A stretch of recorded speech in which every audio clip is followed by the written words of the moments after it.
Hello everybody, welcome back to 10 Minute Reviews. Jason here bringing you today's video. As always guys, please hit those like and subscribe buttons. We've got a ton of content that we come out with. We're trying to review as many books as possible. Also, don't forget to check the links down below for links to today's book, any other applicable links such as our Discord channel, and anything else we can think of. Please check it out through the links. One of our fans asked us to set ourselves up with the Amazon affiliates so we could use the traffic through those links.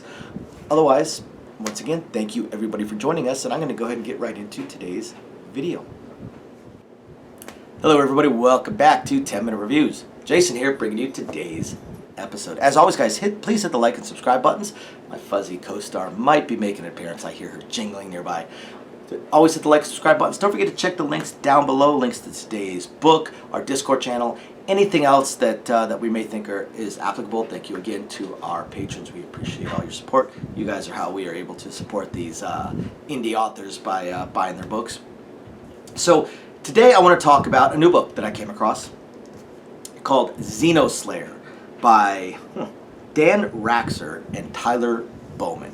It's an interesting little book. It's a harem lit book, falls into the harem lit genre. You definitely have some spicier scenes within it, but luckily they don't overwhelm the book. There are some authors within this subgenre that I swear it's like 60% of the book, and basically they don't actually know how to write a good book. They just know how to write lead-ins to spicier scenes. In this particular case, like a lot of the authors I talk about on this channel, these guys actually know how to write a good book. It's not a great book, don't get me wrong. This is not, we're not, this isn't Old Man's War level science fiction or something like that, but it is a fun read. It is a good read, and it was a lot of fun. It was a lot of fun. I mean, I read it all the way through, and I can't say I do that with every book that I start. Probably 1 in 4 do I actually make it past the first chapter. This was a fun little book. So the main character, I'm not sure how we pronounce his name. Gee, I don't know, Gee. But he is an interesting character in that we're in the far future here. Spaceships, multiple planets, a star-spanning empire, alien empire enemies, stuff like that. So G is part of an experimental unit. We've reached the point now where we have age regression technology. If you have the money, you can live forever. You can continuously reset your body back down, barring of course accidents and stuff like that. We're not at the we're not at the altered carbon stacks kind of level of immortality, but we're pretty close. We're pretty close. You can see if you lead a normal life, a fairly safe life, not a soldier or something along those lines, how you could achieve some level of immortality, or at least an extraordinarily long lifespan, if you have the money. However, G was part of the pilot program for it. The pilot program for it, where what happened with these guys, this initial test group, was it worked. It worked. They did get younger. They did reset their body's age. Unfortunately, with them, they also wiped all of their memories. All of their memories, all the way back to the age that they reset at, which is usually right around mid-20s or so. And it's some kind of chemical trigger or brain damage, something along those lines within the brain that has not been able to be fixed after thousands and thousands and thousands of years. So G has been through all of these resets where he does not remember anything from prior. Of course, he leaves himself good notes and stuff like that, so he knows the broad aspects of what's going on around him and people he's known and what he has done within his own life.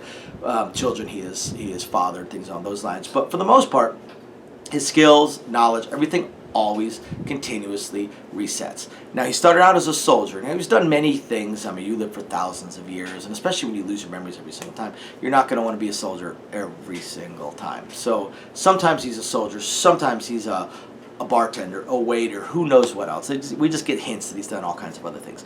But primarily, he's a soldier. That is his main thing. And not only is he a soldier, he is actually an alien killer, basically an alien hunter, an alien killer, a tactical genius when it comes to killing aliens. At least that's how they kind of couch it. Whether or not he's actually a tactical genius, I couldn't really say. Doesn't really strike me as a tactical genius, but he does strike me as basically a special forces type soldier, and that's really what they lean on. And he kind of he kind of recruits an ally to work for him while he decides to go back into monster hunting and alien hunting. With his current reset, his previous one, he worked as a bartender, and he's decided he wants to go back to being, this time around, he wants to go back to earning real money and doing what he does best. So he recruits an ally, goes out to start monster hunting, and of course, things don't go quite the way he plans. There is a large alien conspiracy against the Empire. There is even internal conspiracy against the Empire. And can't really call her the Empress, but in a way, sort of.